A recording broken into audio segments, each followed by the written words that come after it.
ગુજરાતી મતદારોનું વર્ચસ્વ જે બેઠકો પર સૌથી વધુ જોવા મળે છે તેવી 45 બેઠકોમાંથી 25 થી 30 જેટલી બેઠકો ભારતીય જનતા પાર્ટીએ જીતી છે। મતલબ કે ગુજરાતીઓનો વિશ્વાસ ભારતીય જનતા પાર્ટી પર જોવા મળી રહ્યો છે। તો મુંબઈના આજના પરિણામ પર જોઈએ અમારા સંવાદદાતા મયુર પરીખનો રિપોર્ટ। ગુજરાતી બહુમતી વિસ્તાર એટલે કે ઉત્તર મુંબઈમાં ભારતીય જનતા પાર્ટીએ બીજા તમામ દળોના સુપડા સાફ કરી નાખ્યા છે। જે લીડિંગ ટ્રેન્ડ્સ આવી રહ્યા છે, કુલ મળીને 42 સીટો છે, એમાં 25 થી વધુ સીટો ઉપર ભારતીય જનતા પાર્ટી જબરજસ્ત રીતે આગળ વધી રહી છે। આપણી સાથે ઉત્તર મુંબઈના સાંસદ ગોપાલ શેટ્ટી મોજૂદ છે, આપણે એમની સાથે વાત કરીએ। ગોપાલભાઈ, ગુજરાતી બહુલ વિસ્તાર છે, જબરજસ્ત જીત મળી રહી છે, શું કહેશો?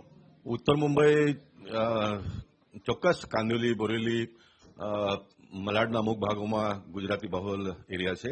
એના સાથે સાથે ઉત્તર ભારતી અને મરાઠી ભાષિકો બી મોટા પાયે છે।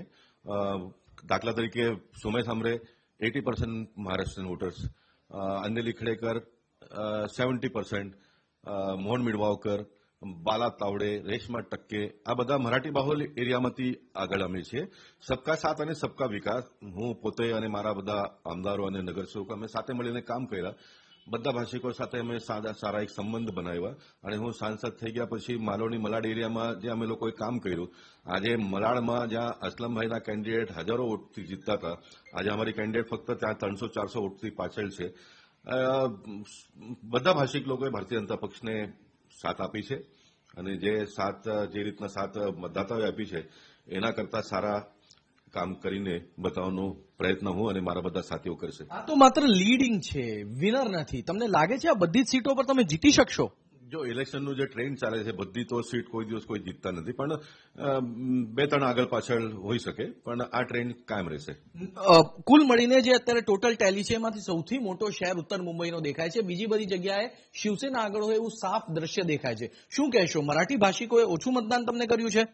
ના, મને લાગે ઉત્તર મુંબઈમાં તો કર્યું છે અને જે ઉત્તર મુંબઈમાં કર્યું છે એ જ ટ્રેન્ડ દાદર જેવા એરિયામાં બી જો ભારતીય જનતા પક્ષના ઉમેદવારો આગળ છે તો મરાઠી વોટરે મત આપ્યા નથી એ માનવામાં કોઈ કારણ નથી। અને અત્યારે જે ટેલી બતાવે છે મને લાગે મુંબઈ સાઈડના છે, જેમાં ઉત્તર મુંબઈમાં એડ થશે તો ફિગર જમ્પ થઈને ઉપર જશે।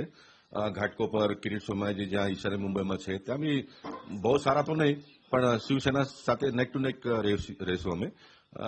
મને લાગે કે શિવસેના કરતા બહુ પાછળ ભારતીય જનતા પક્ષ રહેશે નહીં, સારી એવો સીટો આવશે। સત્તા માટે ફરી એકવાર ગઠબંધન થશે આટલી બધા આરોપ પ્રત્યારોપ પછી?